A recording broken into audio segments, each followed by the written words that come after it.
세 번째, 미국은 무엇을 얻었나? 미중 합의에 대해서 말씀을 드릴 건데요. 일단은 미국이 자유의 날이라고 주장했던 요때 이후로 계속해서 서로가 보복관세를 매기면서 미국은 중국에 대해서 145%의 관세를 매겼고, 그러니까 기본 상호관세 125%에다가 플러스 펜타닐 관세 20%를 붙여서 145%입니다. 그리고 반대로 중국은 미국이 내고 있는 상호관세 125%를 그대로 돌려준다는 의미로 125%의 관세를 매기고 있었습니다. 요 관세를 매기기 이전부터도 중국이 하고 있던 흥미로운 작업이 뭐냐면요. 4월 들어서 확실히 미국향 수출이 많이 줄었죠. 검은색이 중국의 다른 나라에 대한 수출입니다. 미국에는 확실히 4월 25일 이후로 확 줄었습니다. 근데 인도네시아에 대해서는 급격히 늘었고, 말레이시아에 대해서도 급격히 늘었고, 그리고 싱가포르에 대해서도 급격히 늘었고, 태국에 대해서도 급격히 늘었고, 베트남에 대해서도 급격히 늘었다라는 점에 대해서 한 번쯤 생각을 해봐야 되는 거죠. 택갈이라고 들어보셨습니까? 택만 바꿔가지고 파는 거를 택갈이라고 얘기를 하죠.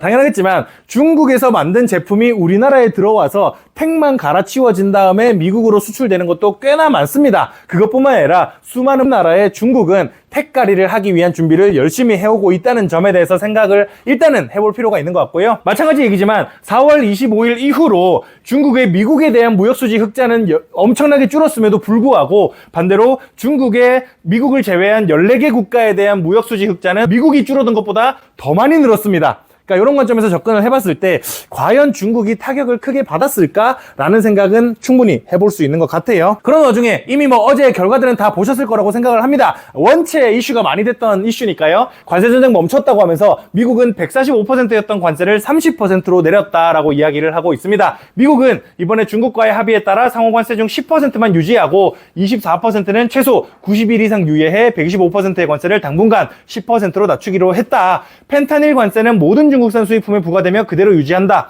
이에 따라 미국의 대중관세는 145%에서 당분간 30%로 낮아진다. 또 이번 협상 결과를 바탕으로 지속적으로 협상을 이어가기로 했다라고 미국 측이 얘기를 했고요. 중국도 미국산 수입품에 부과한 125%의 상호관세를 10%로 낮추되 24%는 최소 90일 이상 유예하기로 했다. 미국과 중국은 무역 갈등을 완화하고 양국이 이견을 해소할 시간을 갖기 위해 최소 90일 이상 관세를 잠정적으로 인하하기로 한 것이라고 설명했다. 베슨트 장관은 협상 종료 후 기자회견에서 매우 생산적인 대화였다며 실질적인 진전이 있었다고 했다. 허 부총리도 미국과의 협상에서 중요한 합의를 이뤘다며 이번 협상은 양국 간 이견 해소를 위해 중요한 첫걸음이라고 밝혔다라고 정리를 했습니다. 그래서 중요한 포인트는 관세를 유예했다는 거죠. 90일 이상 유예했을 뿐입니다. 아예 그냥 철회가 된 게 아니라는 점에 대해서 한 번쯤은 생각을 해봐야 될 것 같습니다. 근데 뭐가 됐건 간에 이 이슈로 인해서 미국 장은 어제 하루 동안 4%가 상승하는 이슈가 있었죠. 4,835였던 저점 대비로 봤을 때 20% 이상 상승하면서 다시 강세장으로 진입을 했습니다. 근데 참 잠깐의 하락이 얼마나 무서운 거냐면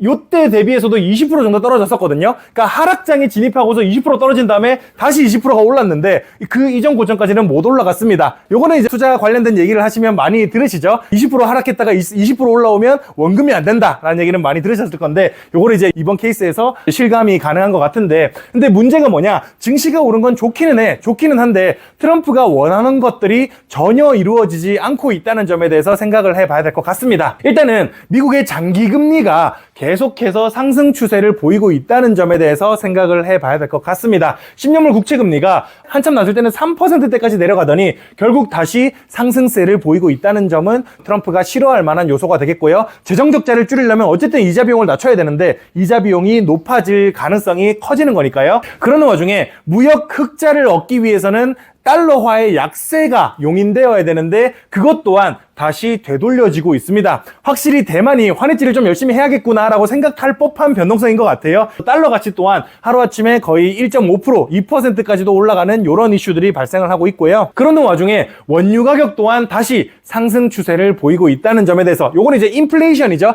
인플레이션을 낮추기 위해서는 결국 유가를 낮추는 게 트럼프가 아주 중요하게 숙제로서 하고 있는 것들이었는데 유가가 그래도 50불대까지 떨어지는가 싶더니 다시 상승 추세를 보이고 있다는 점에서 인플레이션에 대한 우려도 다시금 해볼 수가 있을 것 같습니다. 그 과정에서 트럼프 행정부가 얻은 이득이 뭐냐면 고작 관세 수입이 한 100억 달러 정도 늘어났다는 거, 그 전년도에 비해서 관세 수익 100억 달러 늘어난 거 물론 좋다고 생각할 수도 있겠지만 무려 2조 달러에 달하는 미국의 적자를 생각해 봤을 때는 딱히 이게 메리트가 되는지는 조금 어려운 것 같다라는 생각이 많이 드는 것 같습니다. 이런 관점에서 봤을 때 트럼프가 항복을 한 게 아닐까라는 생각이 저는 개인적으로 드는 것 같다라는 생각도 들고요.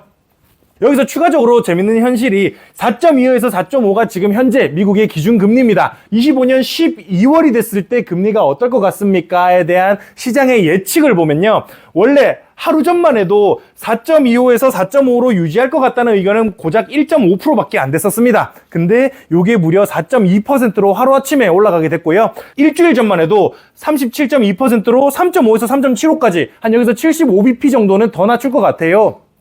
금리 인하를 3번 정도는 더 할 것 같아요 라고 예상했던 것과 달리 이제는 2번밖에 안 할 것 같습니다 라는 의견이 점점 확대되고 있다는 것 또한 생각을 해볼 만한 포인트가 되는 것 같습니다. 이번에 JP모건에서요, 이 관세 협상 이슈 이후로 연준이 금리를 12월이나 돼야 인하할 것 같다라고 전망을 또 바꾸기도 했습니다. 그래서 미국의 금리 인하에 대한 기대는 조금 더 멀어졌다라고 생각을 하시면 될 것 같습니다. 그런 와중에 또 흥미로운 포인트가 미국은 어쨌든 간에 트럼프 행정부는 전 세계의 관세를 매길 거다라고 이야기를 해왔거든요. 그래서 관세 수입을 늘릴 거다라고 얘기를 해왔었고, 여전히 지금 전 세계에 매기고 있는 10%의 상호관세, 처음 매기기로 했던 그 10%의 상호관세는 그대로 있습니다. 그리고 중국에는 30%의 상호관세를 매기기로 했다는 점도 생각해 봤을 때 지금 현재 미국의 평균 관세율은 14% 정도 되거든요. 원래 평균 관세율이 한 7%, 6% 정도였다는 거를 감안하면 이미 평균 관세율은 2배 높아져 있는 상황입니다. 그런 관점에서 접근을 해봤을 때 뭐가 됐든 트럼프는 자기가 원하는 것들을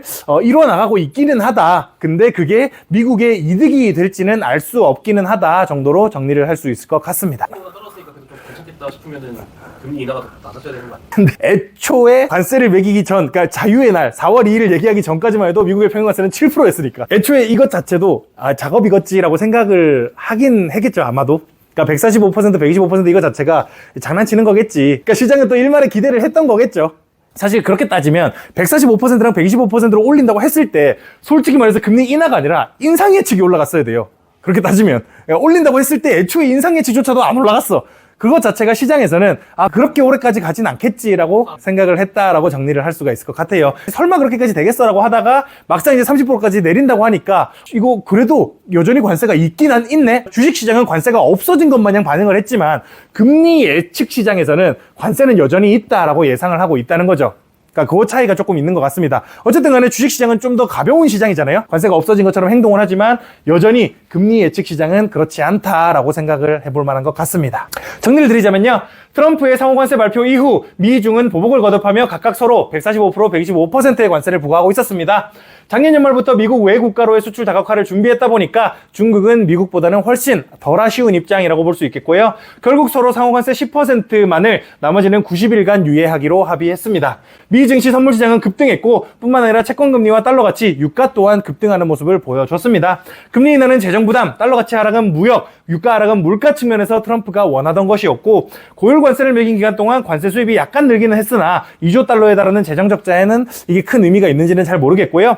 그럼에도 모든 국가의 상호관세 10%는 여전히 매겨지고 있다는 거는 어쨌든 트럼프는 뭔가 얻긴 한 거 아닌가. 비즈니스맨의 문정걸치기 전략, 요게 이제 크게 불렀다가 오케이 이 정도 합의 이렇게 하는 게 이제 문정걸치기 전략이라고 얘기를 하죠. 성공했을지언정 그것이 과연 미국의 이득이 될지는 미지수라고 말씀을 드릴 수 있을 것 같습니다.